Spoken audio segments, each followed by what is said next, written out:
welcome to a very special edition of Ear to the Ground. Today's a very special edition. We're going to be learning about bacteria and agriculture. Bacteria are very small microorganisms. In fact, they're only one cell. Now for our first report, we're going to link over to the guys to tell us about bacteria and clovers. Here we are in a lovely farm today in County Leitrim, where we'll be talking to our experts about the importance of bacteria in clover. We're here and talk to our experts Tommy and Isabella. Tell us, Isabella and Tommy, what you have here to show us today. This is red clover. It helps fix nitrogen. That's where they take the nitrogen from the sky and turn it into nitrates. It's bacteria in the roots that does this. This is called rhizobium bacteria. This is really interesting. Why is this important for farmers? It's really important for grass to grow. And it's better for the environment than spreading fertilizers. How can farmers help with this bacteria? That's a great question. They can drain their land to get more air into the soil, which bacteria likes. Or you could plant clover seed.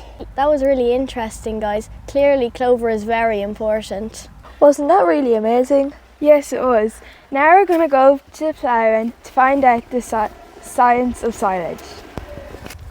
We're here today at the ploughing and I'm here with Heidi and Kieran and they're going to tell us all about silage. This is silage and it's a winter feed for cattle and it's made by a fermentation process. The sugar in grass is converted to lactic acid by lactobacillus bacteria. Oh, that's very interesting. Is there anything that bacteria doesn't like? Yes, actually.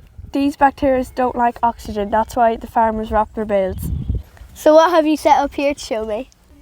We're going to do a pH test using pH paper. In order to do this, we're going to squeeze our silage and dip our pH paper into it.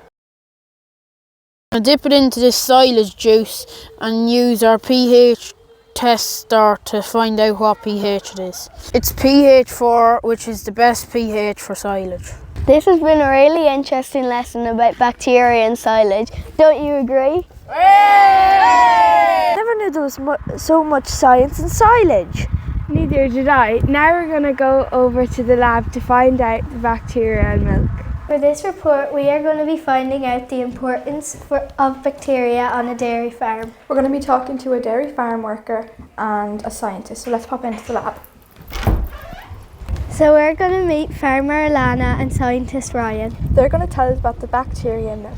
So Alana, tell us how important bacteria is on your farm. As a farmer, it's really important to be aware of bacteria on the farm. Bacteria can cause major diseases. Bacteria such as E. coli and Staphylococcus can cause mastitis.